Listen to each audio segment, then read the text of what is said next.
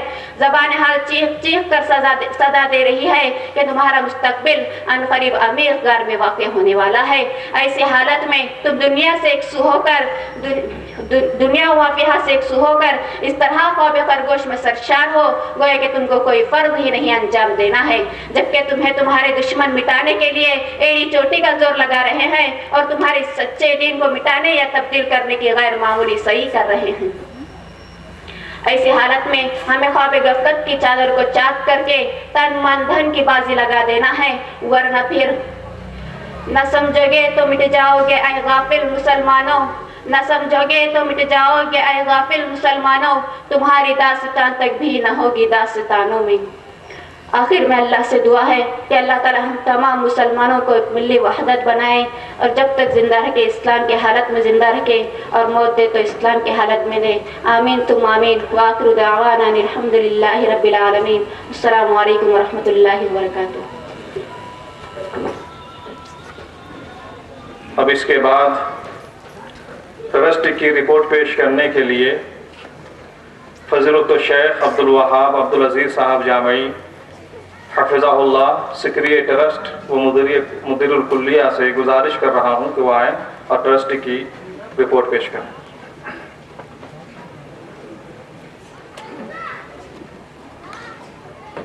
السلام علیکم ورحمۃ اللہ وبرکاتہ۔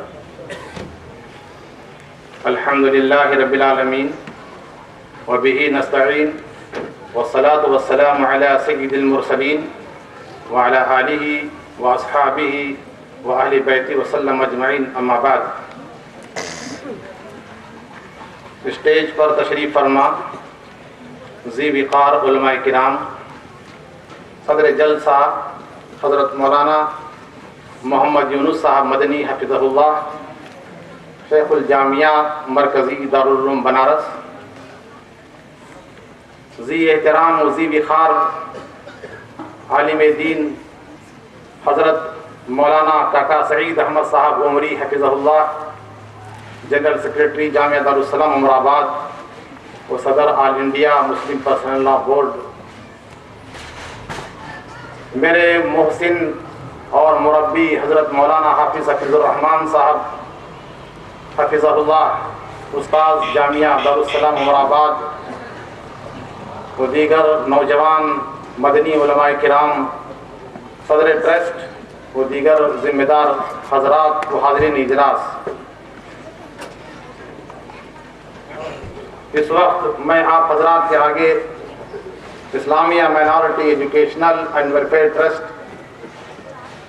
کی رپورٹ پیش کرنے جا رہا ہوں، جو اس طرح ہے کہ اس ٹرسٹ کا آغاز 28 فروری 2001 کو ہوا۔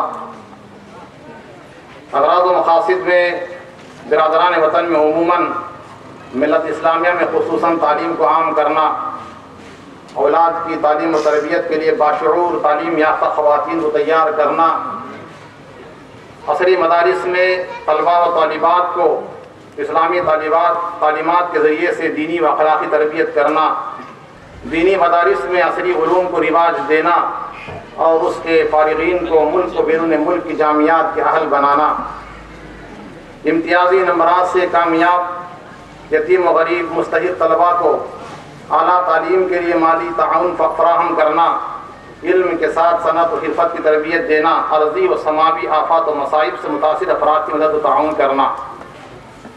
ادارہ ہذا نے مذکورہ اہداف کے حصول کے لیے 27 مئی 2001 کو ایک اجلاس بلایا تھا، فضیلت الشیخ انیس الرحمان صاحب مدنی حفظہ اللہ کی صدارت میں، جس میں شمال ہند اور جنوب ہند کے مشہور علماء کرام اور کافی اخوان جماعت شریک رہے۔ اس وقت جو ٹرسٹ کے ماتحت ادارے چل رہے ہیں وہ درج ذیل ہیں۔ فاطمۃ الزہرا اسلامی عربی کالج نسواں، اس کالج کا افتتاح اسی اجلاس کے موقع پر ہوا۔ اس کا جو نصاب تعلیم ہے وہ دینی و عصری تعلیم کے حسین امتزاج کے ساتھ ابتدائی 2 سالہ ہے، الصف الاول عربی تعلیمیت 6 سالہ، فضیلت 1 سالہ، کل 9 سالہ ہے۔ ابتدائی اول میں سرکاری مدارس سے دوسری جماعت کامیاب اور الصف الاول عربی میں سرکاری چوتھی جماعت کامیاب، اردو اچھی طرح لکھنے پڑھنے والی ناظرہ قرآن سے پورا واقف طالبات کو داخلہ دیا جاتا ہے۔ اس طرح یہ عالمیت تک یہ طالبات ملک کے مشہور و معروف جامعات کے لائق و فائق تجربہ کار ماہر سند یافتہ اساتذہ کی تربیت میں عربی کے ساتھ بتدریج حکومت کرناٹک کی اسکولی نصاب تعلیم 10ویں تک مکمل کر لیتی ہیں۔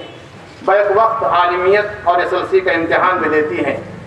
نصاب تعلیم کی تیاری ترتیب کلیہ کے اساتذہ نے کی، جس پر نظر ثانی شیخ حفیظ الرحمان صاحب مدنی، دکتور RK نور محمد عمری، شیخ عبدالوکیل صاحب مدنی، شیخ حافظ حفیظ الرحمان صاحب حفظہ اللہ نے فرمائی۔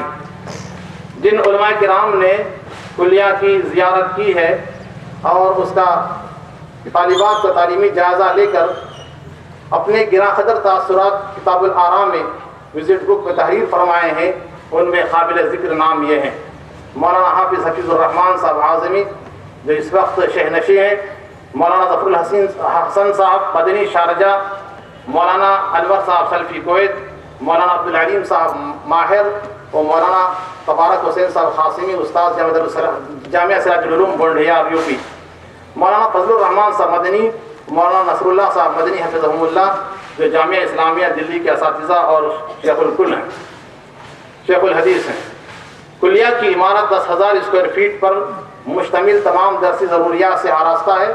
اعلیٰ و معیاری کلیہ کی ذاتی عمارت 1987 میں مکمل کر لی گئی، جس میں principal office, general library, tailoring centre, computer centre, درسگاہیں موجود ہیں۔ بچیوں کے لیے جو دارالاقامہ ہاسٹل تعمیر کیا جا رہا ہے وہ آپ کے دائیں جانب اس وقت زیر